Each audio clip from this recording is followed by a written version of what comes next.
So when we started talking about fear, we saw that we have to understand emotions overall, right? Fear comes under the category of emotions. And so we have to see emotions as a category and then go specifically into the emotion of fear. And so the first thing we know about emotions is they're very much a part of who we are. And in fact, we don't want to take it away, because when we meet people on the spectrum who possibly can't feel different types of emotions, we feel we haven't had the complete experience of a relationship and it lacks a certain amount of connect. And so when we feel connected to someone, it's based on emotions. Yeah. And so firstly, to never deny emotions. They hold a place in who we are, and they hold an important place because unless we feel, we don't change and we don't act. And so even if I hear stories, so I was preparing for that talk. I did a talk for Women's Day, which some of you would have heard, on periods, women getting periods and how that affects our spiritual practices and how we can embrace more equality in the way we have interactions. And so, of course, I had heard here, there, little bits and pieces about it, but when I had to give the talk, I researched. And there's actually so much on things like TED Talk on this topic. And one of the talks I heard was of a lady who had gone into Africa and seen the conditions of women in Africa who had no access to sanitary napkins, and how girls wouldn't go to school. Not like, I know even in Hong Kong, there's girls who don't go to school for 4 to 5 days every month because they don't have access. But they had to stop going to school. So they would go to school up until the age of 10, 11, 12. And the minute they started their menstrual cycle, they would stop going to school. Now, this is true even for parts of India, huh? And so obviously then this was going to cause such an incredible inequality in the community. So she saw this, and she saw how they were treated, and she saw what a woman had to go through during those 4 to 5 days when they were on her cycle. And because she felt for them, there's now so much work being done in Africa. And we give food, and of course we think to give food to a person. Right? It's so much ingrained in our Indian culture also to give food to a person, but never mind Indian culture, anyone. We will think, oh, this person's hungry, give them food. Who's going to give a pad to someone? Who's going to think that? But when we feel, we'll think it. Not only will we think it, we'll talk about it, and then other people feel, and they too will do something. So feelings reach a very deep part of us. And very often, that's what will bring about change. And living the life I live, the number of people I have met who are going through some kind of difficult situation or has lost a loved one. And because of that pain, they start seeking.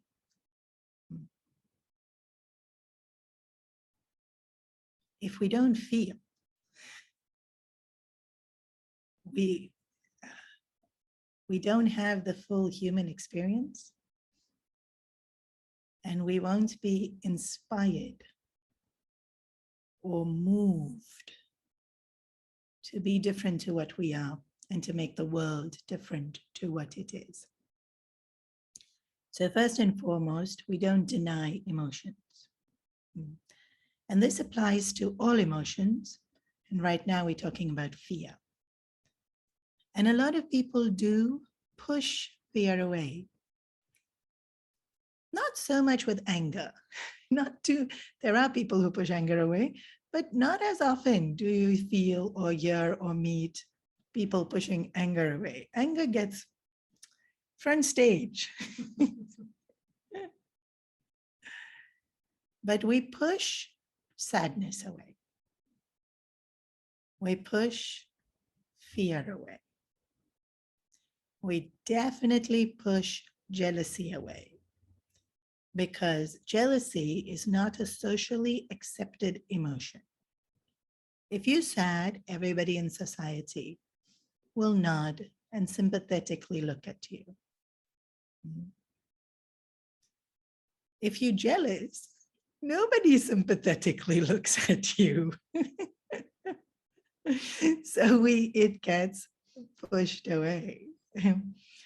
And if we're scared, well, there's very different reactions from society. Some people will look at us with this knowing, I feel you. Some people will be brave. Like, what's this nonsense? Don't entertain this fear. And so we're not quite sure the kind of reaction we're going to get to fear.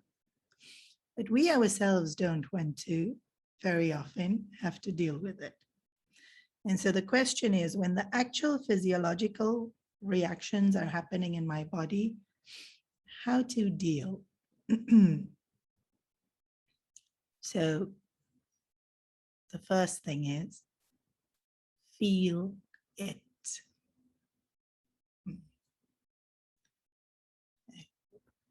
There's absolutely no need to push it away. Just feel it. And the second thing, sometimes in therapy, they say label it. And if you label it, it helps to deal with it.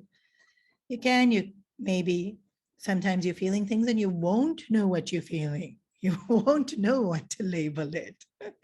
That also happens. So just feel whatever it is you're feeling. And then remember, it's exactly what we have understood emotions to be. Waves. Yeah. It'll come. It will go.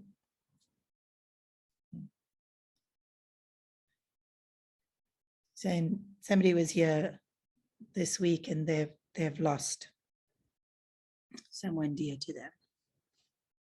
And she was chatting quite regular, normal chatting. I got to do this, have to do this, have to.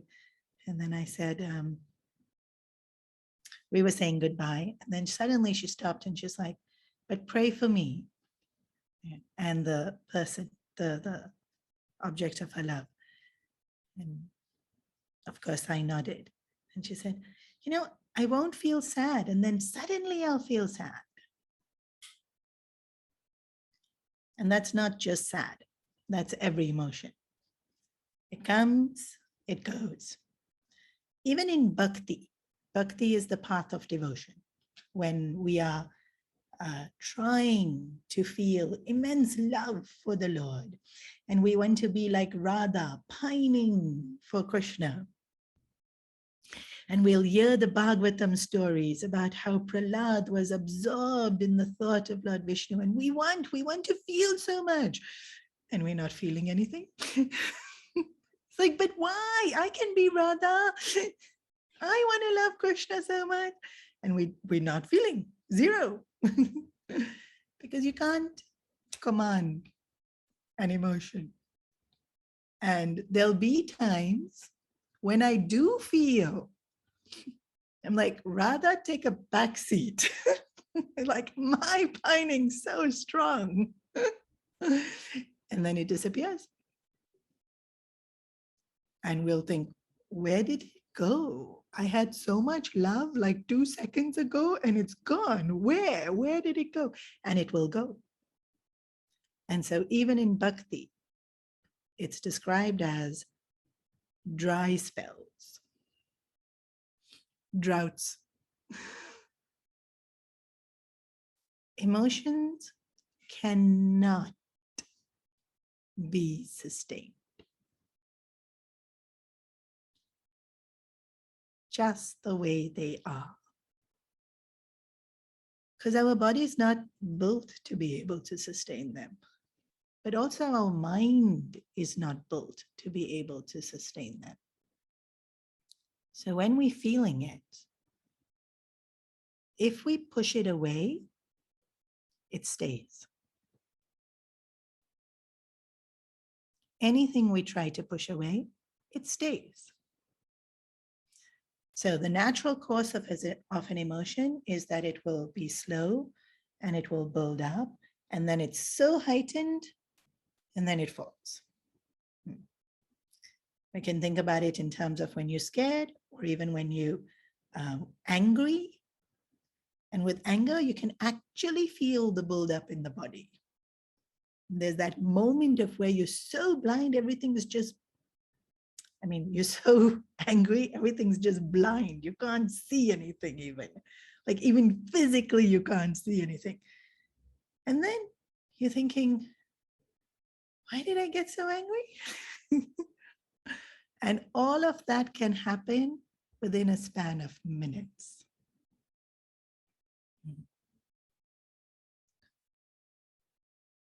So while it's building up and I start to feel it, if I push it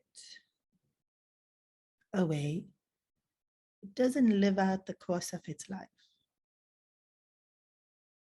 which would be a few minutes, maybe a few hours. But now it's like I pressed pause, and so it's there. And it's there. And it's there. And because it's not meant to be there, it causes harm.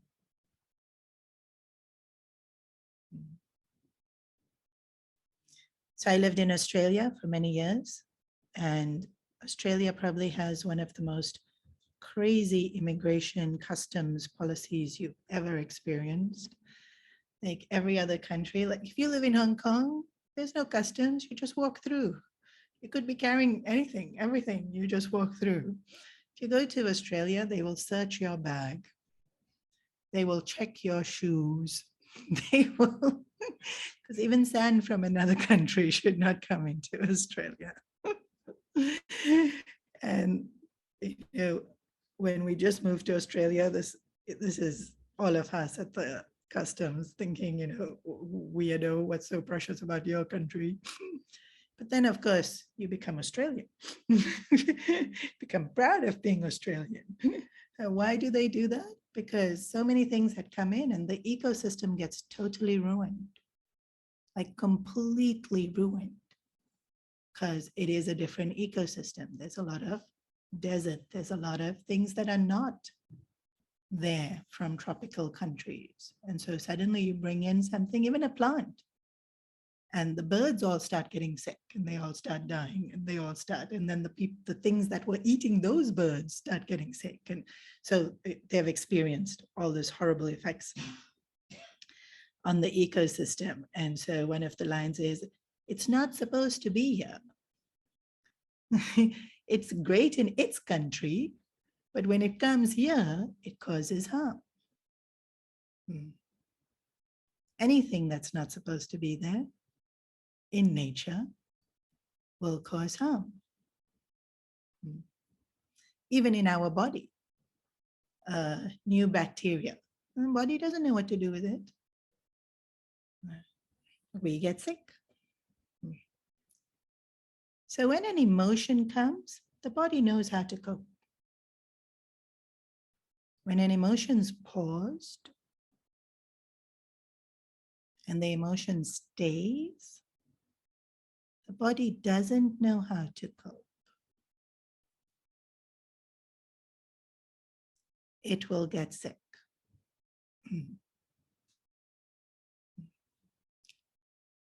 More than that, the mind is also built for the emotion to come and the emotion to go. And so when the emotion stays in the mind longer than what's it usually would have, again, the mind gets sick. What does that mean? What does a sick mind mean? We don't have to go into psychology. This is just everyday people, because so many of us do it. So many of us pause an emotion. We don't completely process grief. We don't completely process jealousy, anger, hurt, whichever emotion. Sometimes we don't even completely process desire. It becomes a constant restlessness. So I'm not sure how to explain this. Okay, let's use water. Water is a really nice example.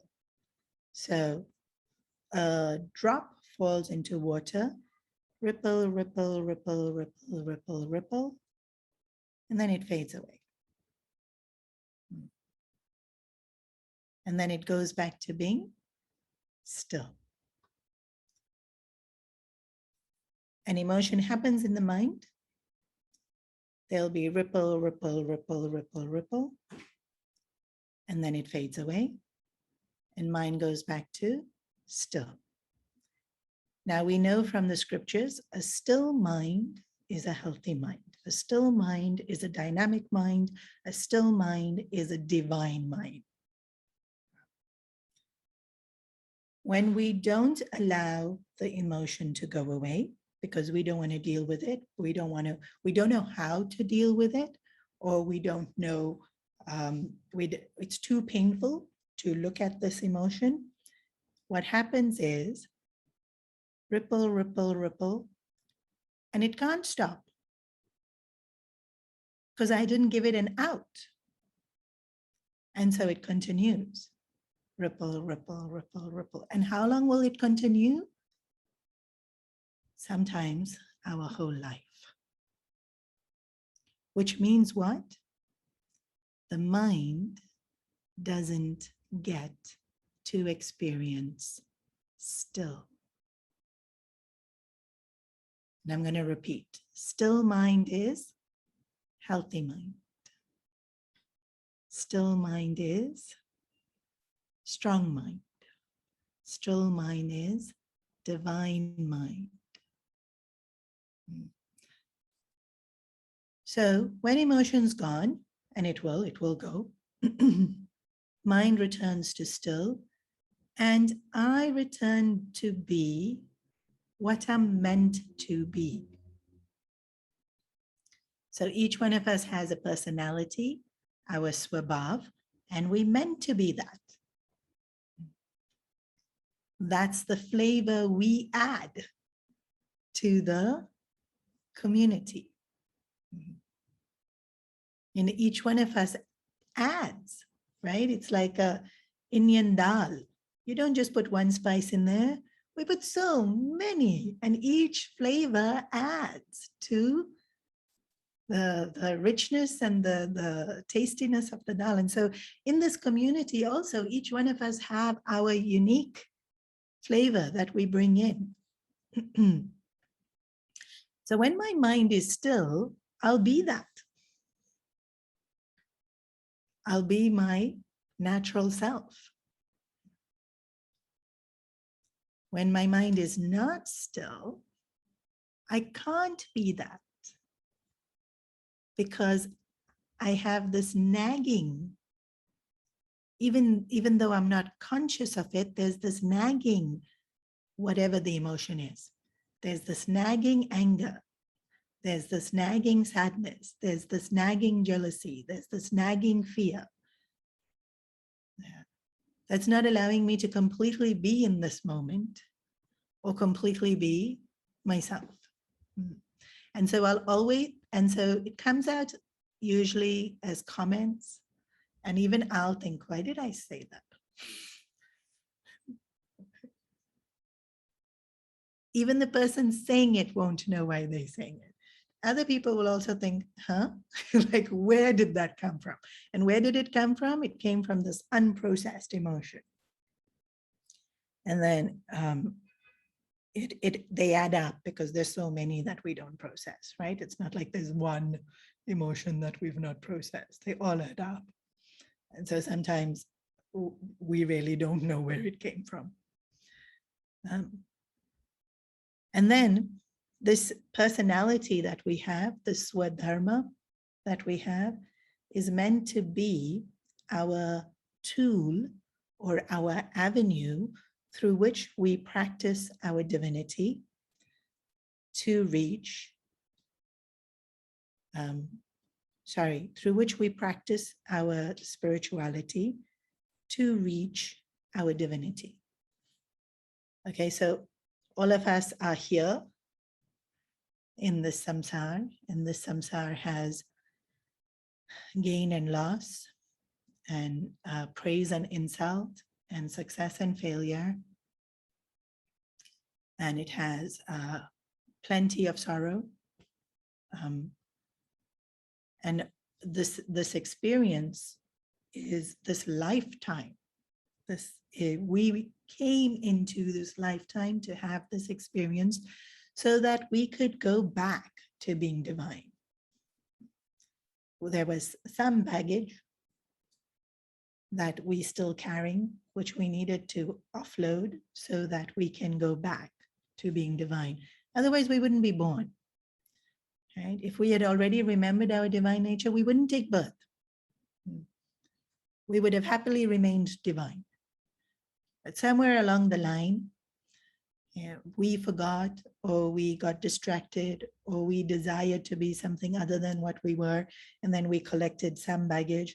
And so we came into this life to offload it. And how do we offload that baggage that we've collected? By being this person, our swabhav. Because when we, this person, which is our swabhav, we will serve the society. Doesn't matter what our swabhav is. Sometimes the swabhav will be, like there's one person I know who has this incredible sense of humor, and she has so many people following her on Instagram and Facebook just because they laugh. When they read her post, they laugh. And so even people she's met once will follow her, and they've met her once and they've met all their friends every day, but they won't look at the friend's post. They'll look at this person's post because this person's post will make them laugh. All of us want to laugh. And so her being who she is makes people laugh. It's a great add value to people's lives. It's her gift. And then there's other people like Mary Kondo who really likes to clean, like really likes to clean. And that's definitely her swabhav. And look how many people she's helped. I mean, who would think loving cleaning helps anyone? But she has. Like, so many she has helped. And what did she do? Cleaned and rolled t-shirts up so that they're very creased afterwards and you have to iron them extra. Like, I'm not getting this. Like, I really don't like this style of t-shirts. Like, let's hang them so we never have to ever iron.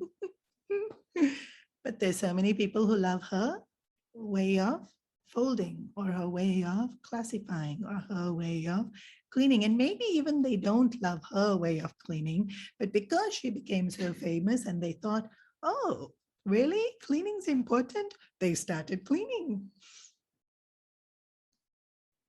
She, living her Swadharma, brought such incredible value. Oh, it's not an incredible thing that she's doing. She's not a quantum physicist. She didn't land on Mars. She didn't need to. She still has touched so many lives.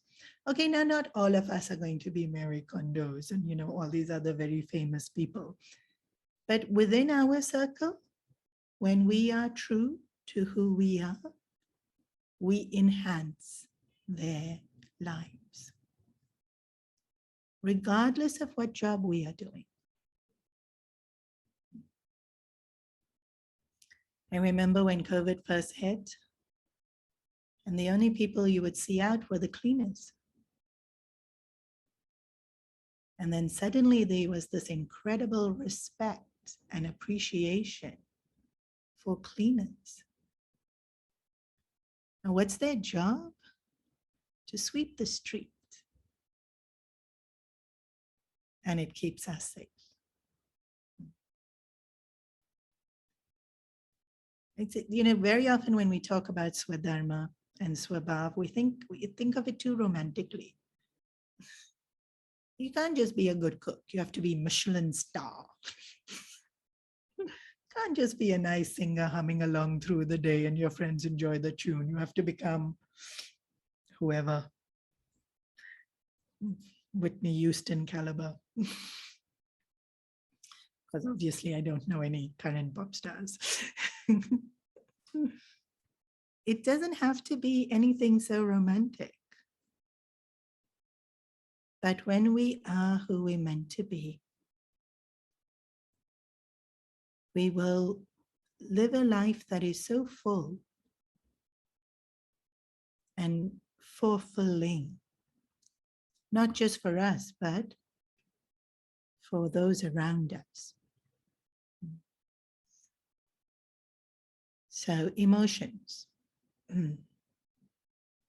Emotions are not meant to be paused because they rob us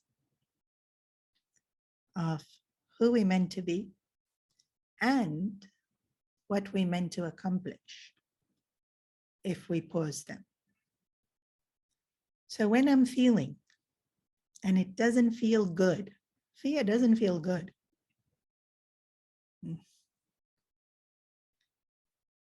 It invokes flight or fight. But I don't have to flight or fight very often in today's world. I just have to breathe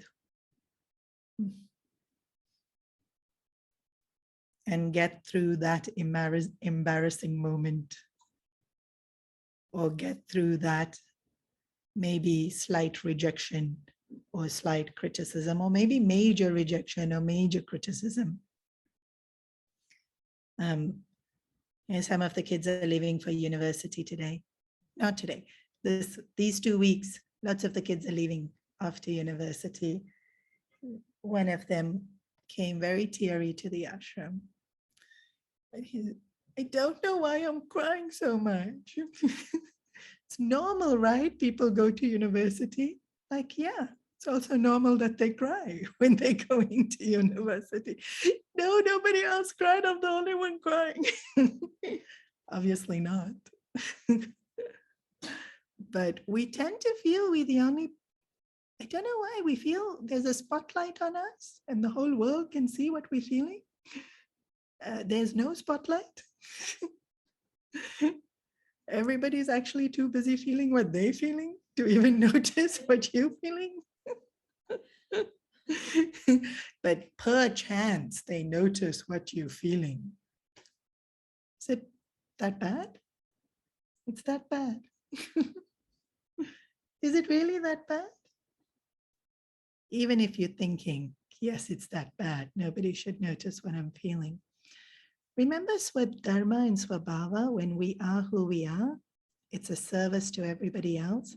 Sometimes this is the service. I'm an emotional person and I'm feeling. And people see me feeling, and suddenly it's okay for them to also feel because I'm feeling.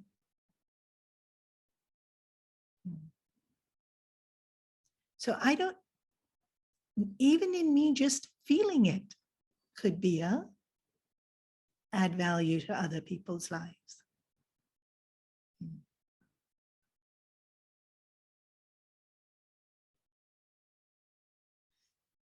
So,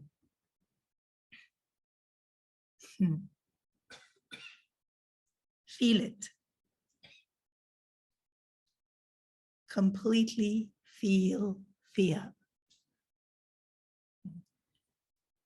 And if we do, fear, anger, jealousy, regret, guilt, excitement, what are other emotions? I think I've covered the big ones. Sadness, very big one. If we allow ourselves to feel it, we will also experience that it goes. We'll also become familiar with what it feels like. So next time we feel it, it's familiar. Then the feeling doesn't have as much hold on us. It will still impact us, right? Because that's who we are. Emotions are meant to make us feel, and they're meant to move us, and they're meant to invoke a reaction in us. But when we become familiar with them, there isn't the need to push it away. Yeah. Also, there's the memory that last time I felt it, it did go away. Yeah. And so I become more comfortable with feeling it. And then, as I had mentioned in a previous class, while feeling it, I have to recognize this is emotion and then move into intellectual thinking. So emotion will trigger emotional thinking.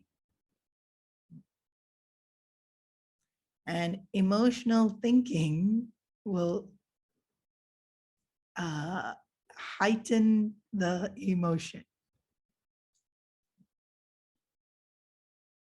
So anger is a good one and fear is a good one to understand this. When fear is rising in me, and I'm sure you all would have experienced this as well, at one point I can catch it. There's a point to which I can catch. I'm really angry. So walk away. Before you say anything or before you do anything, walk away. So go into your room, close the door. Is anger gone? No. But you ride the wave out without hurting the other person. I'm sure you've been able to do this. Maybe not every time, probably very few times, but I'm sure you've done it at least once. Did the anger go away? Eventually. Did you feel the full thrust of it? Yes.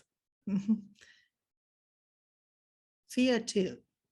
I'm sure you've experienced it. You can feel your heart starting to get faster. You can feel the sinking feeling in the stomach, but you have to still do whatever it is. Yeah, maybe give that speech or finish that interview or meet that person. Yeah. I'm sure you've felt the full thing of the fear and you still did whatever it is you've had to do. The fear didn't go away. So emotional thinking can be paused. The emotion should not be paused. This is a very clear distinction. The emotion need not be paused.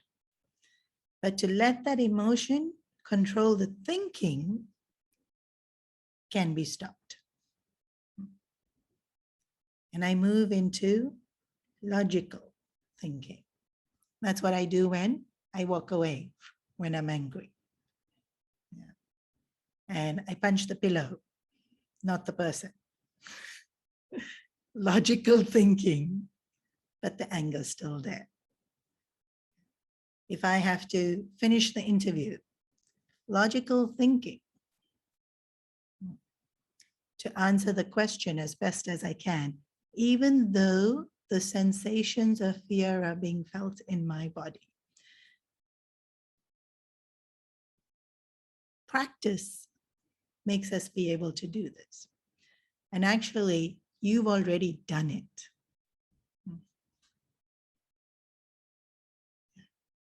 Everyone's already done it. Because we've all had to do things that are scary. How did we cope? Sometimes it's because we feel we had no choice. But that's not true. We always have choice. Yeah. So how did I cope? We go into intellectual thinking. We just talk ourselves through. Okay, now do this, now do this, now say this. Yeah.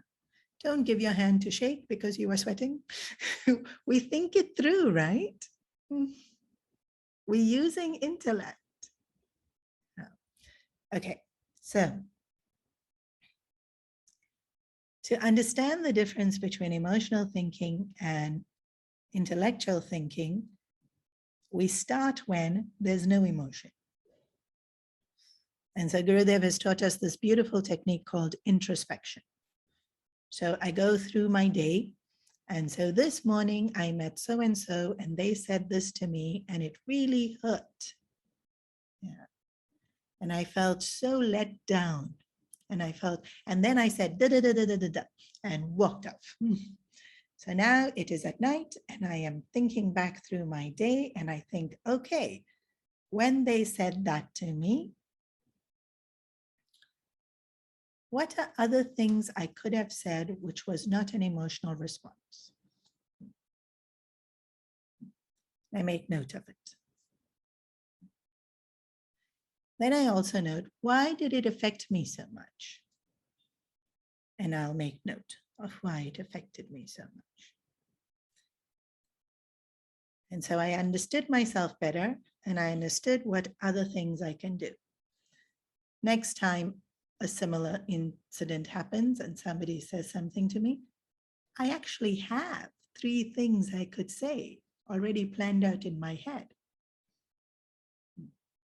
The first time it happened, I didn't have another choice. It was only emotional thinking that was available to me. Intellectual thinking wasn't available to me, but now I have it. Depending on how strong the emotion is, I'll be able to access it or not. Chances are I might have thought it out very beautifully when I was calm, but now that the emotion is there, complete blank, I don't remember what it was, and I continue to have an emotional experience.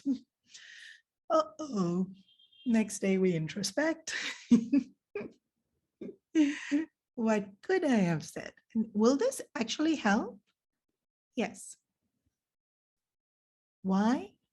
Because one day we'll get tired of responding emotionally. And on that day, when I'm tired of responding emotionally, I'll think, oh, I can say this. How long will that take? I have no idea. Each one of us are different. But there's this beautiful article written by some brilliant person called A Story in 5 Verses. Have I told it to you all before? No, I'll tell it to you. But what was your question?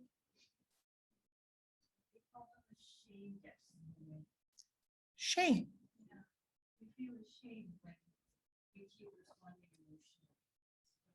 But shame is also an emotion. And it's so hard to, you have to feel shame. you have to feel shame. Or vulnerable, as Brene Brown keeps talking about.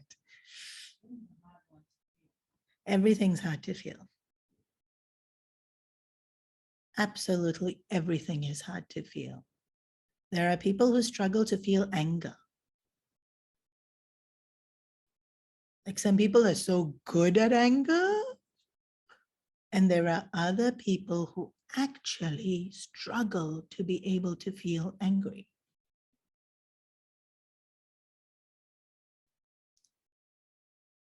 Every single emotion will have its own single. But the point, it's not to go through emotion by emotion by emotion. It's to understand all of them are who we are. It's not like we have to master each one. We have to just understand emotion, part of the human experience,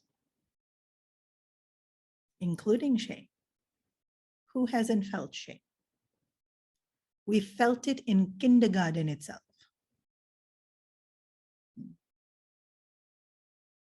You know, we have Shishivihar in the ashram. Very often adults will look at a kid and will laugh because it's cute. And the kid gets angry because they don't understand we think it's cute. They think we're laughing at them. They feel shame. At 2, at 3, who hasn't felt shame? Part of the human experience.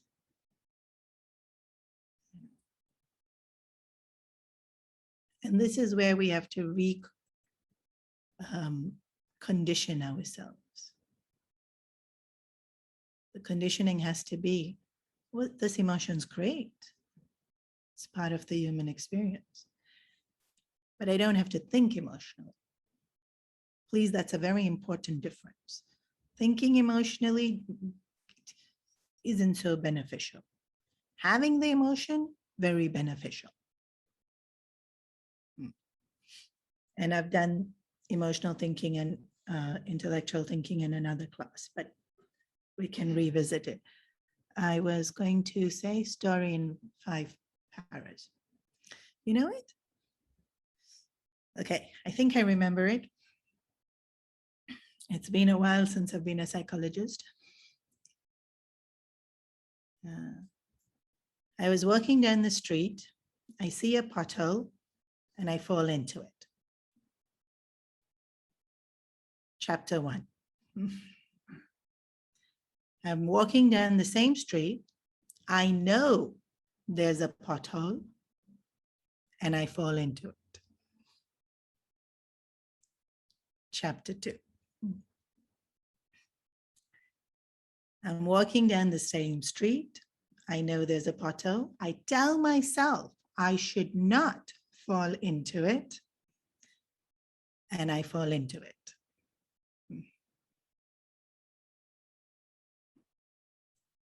Chapter 4. I'm walking down the street. I know there's a pothole. I tell myself not to fall into the pothole, and I stop just in time. Yay! You're not celebrating. Chapter 5 is very important. I walk down a different street.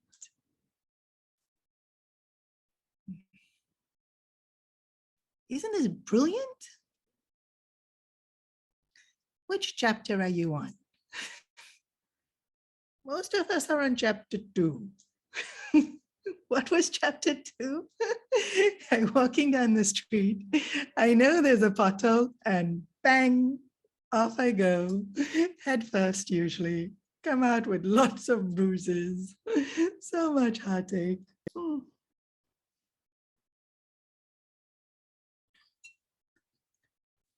Is the pothole emotions?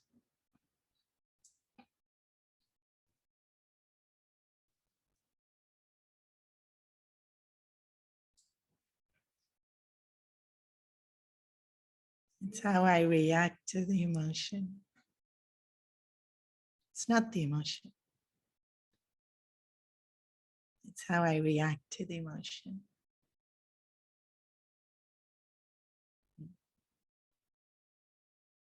I can't emphasize enough. Emotions are beautiful. If you think of your favorite book, why? Made you feel something, right? Think of your favorite movie. Why? Made you feel something. Think of your favorite person, like celebrity kind of person. Hopefully they make you feel something. Martin Luther King is one of my heroes. I know he learned from Mahatma Gandhi, and I know I'm Indian and it should be Mahatma Gandhi, but actually it's Martin Luther King. Because when he does that speech, I had a dream. How can you not feel? So many of you may not know the story. Many of you may know the story. Of course, there was slavery in America at this point. Martin Luther King was trying to create a world where Black and white people could stand by each other, next to each other, ride the bus together, go to a restaurant together. Who would think that was an improbability at a given point in time? But it was. For some people, it was a dream. Just the way he spoke. Like we're so blessed with technology, we have that recording, and it gives you goosebumps when you hear it because he speaks with so much feeling. Like he has so much hope. He has so much belief in the goodness of human beings. And it's like, if he didn't feel as deeply as he felt, maybe there'd still be slavery. We needed enough people to feel it. So feelings are beautiful things. In fact, in our scriptures, bhakti is a very powerful way of reaching divinity. In bhakti is so incredibly purifying. You can attend classes for 10 years and be one intellectual nerd. But one heartfelt kirtan can move you to tears that really you pining for the Lord, and it can wash away lifetimes of sin. Tears shed in devotion wash away sin. Real tears, huh? When we really feel that much love that it moves us to tears. Emotions are incredibly powerful. And we can't choose, I'll feel this one and this one and this one, but I won't feel this one, and we can't do that. We have to feel them all. And understanding the emotion, understanding the purpose it serves, and understanding how to get through it is very important too. And we live in an era where you can Google and there's so much information available. Like no one can say, but I don't know how. And the beautiful thing is, so you might say, well, Google doesn't have, I mean, how can I trust just anyone I hear on Google? Like, shouldn't that person be someone who's credible? So this is the beautiful thing about our journey. If I start looking for answers, I might have reached the wrong place and the answer's not there, but I'm looking and I made the effort to go there. The entire universe will conspire to get me to the right place.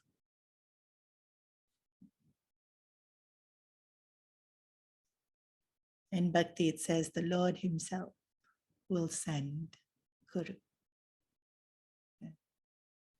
And if you hear any spiritual seeker's journey, this is what you'll hear. I didn't know where to go. Some friend just took me to, and then I went, and then I heard, and now here I am.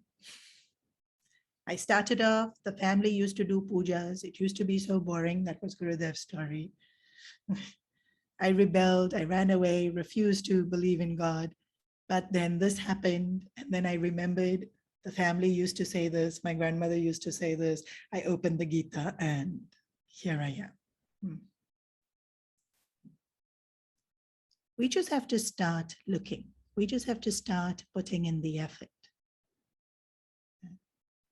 And the minute my sincerity in wanting to change is seen and evident, what I need will come to me. Won't what I need come to me anyways? No. We have to be sincere in our seeking. Then what I need will come to me. As Swamiji tells the story, Swami Supriyananda ji, that the Bhagavad Gita was on the shelf in his father's office for years and years together. One day when he was looking for answers, he noticed it on the shelf. It was there the whole time? Yes. But it was his seeking that brought him to be able to see it there. Now, I started attending Swamiji's classes. Actually, I attended Mataji's classes in Melbourne. There was this lovely, lovely lady who used to teach the Bhagavad Gita. I used to go to her classes before Swamiji even got posted to Melbourne. And we had done already all 18 chapters. Well, I didn't attend all 18. I joined somewhere in the middle, but she had finished the 18 chapters and we had done the celebration of the 18 chapters. And then we were going to start again, which was great because I hadn't done the beginning bit. And around that time, it was Diwali, and Diwali, you should clean. So off we went to clean. And I was cleaning my dad's bookcase. And what did I find? Swami Chinmayananda's Bhagavad Gita. It was there. Of course, I wouldn't have understood a word of it if I had read it. So it made no difference that it was there. It was there the whole time. Did I find it? No. Did he give me answers? No. I had to get taken to a class where I heard it, where it made sense, where it was a very elegant, learned woman who was speaking in this beautiful, profound English. And I thought, yes. One, for women power, and two, she's so clever. Maybe I wouldn't have heard if it wasn't an elegant, powerful woman. We reach where we need to. But our seeking has to be sincere. And so start. Doesn't matter where you start. Doesn't matter with who you start. Just start. The rest, he will do. Starting, you have to do.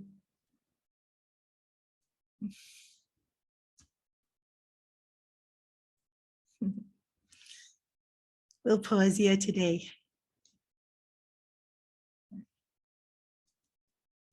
Any questions?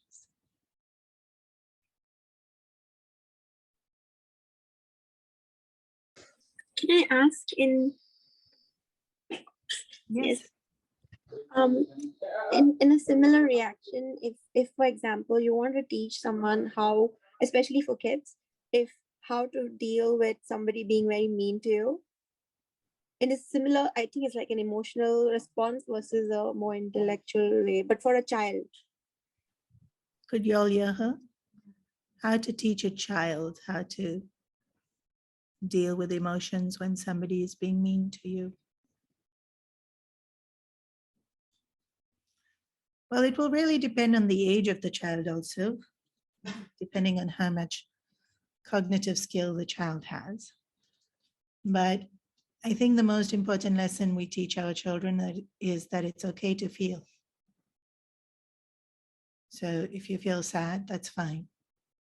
You feel hurt, that's fine. And then practical solutions to physically do things, maybe sit them down and talk to them. Or, I mean, depending on the child's age, they may not understand that they contribute to the way people treat them. So that's why I said it really depends how old they are. If they're too young, that's not a nice thing to say to them, because then they'll translate it as you deserve it, which is not what we're saying. What we're saying is that very often the way we act invokes a certain kind of reaction. And so to see how we are acting and to be aware of when these reactions come to us, what we were feeling and thinking in that moment. Because of course, when we are scared, people react in a certain way to us. When we are confident, people react in a certain way to us. But that's much older children, and probably not to say it when something is actually happening in that moment, right? So because children, they can't distinguish between logical thinking and emotional thinking. Adults can't differentiate between logical thinking and emotional thinking, so all the harder for children. And so usually when something happens in a child's life, it's not a good time to teach them. This is true even for us, but all the more for children. Because they don't know how to remove that emotion. And so anything you say is going to be seen through that emotion. So you wait till the emotion fades away. You wait till the situation is a little bit distant, and then intellectually explain to them all the different facets of what goes on in action and reaction and in who we are and how people respond to us and things like that. But when a child is having to face an insult or something, to let them know that it's okay to feel hurt, and this is just part of what we all go through. Like it's not that, don't worry, it won't happen again. It happens.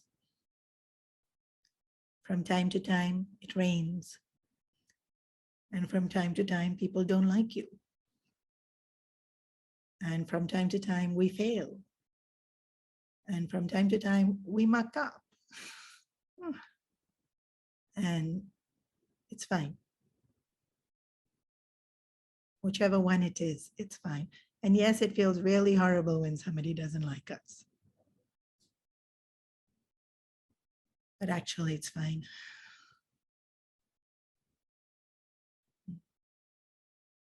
And I think, children learn from us. And if they see us being okay with it, they're okay with it. And when they see us react so terribly to it, they also react.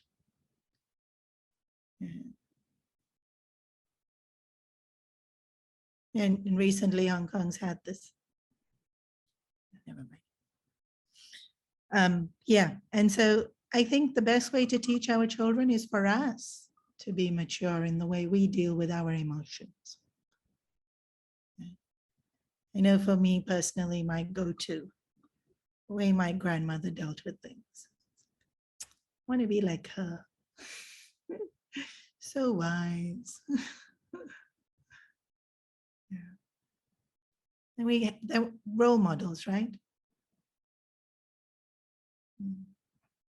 Because even if you spiel out a whole lot of stuff to them, they're just watching you and the way you reacting and what you feeling. Yeah. The best thing we can do to our kids is be the best we can be. And of course, we all make mistakes. It's okay. Sometimes when kids see us make mistakes and then see us fix it, that's a beautiful lesson for them to learn as well. They learn that you can fix it.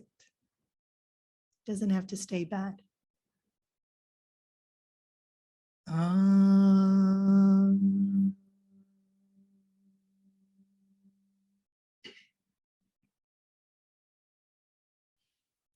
Sarve bhavantu sukhinah, sarve santu niramaya, sarve bhadrani pashyantu, ma kaschit dukhabhag bhavet, asato ma satkamaya, tamaso ma jyotirgamaya, mrityorma amritam gamaya.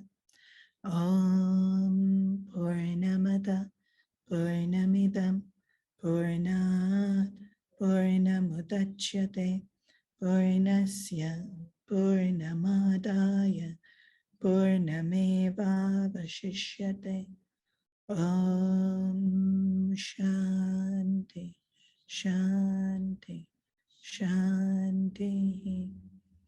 Harihi Om. Shri Gurubhyo Namaha. Harihi Om.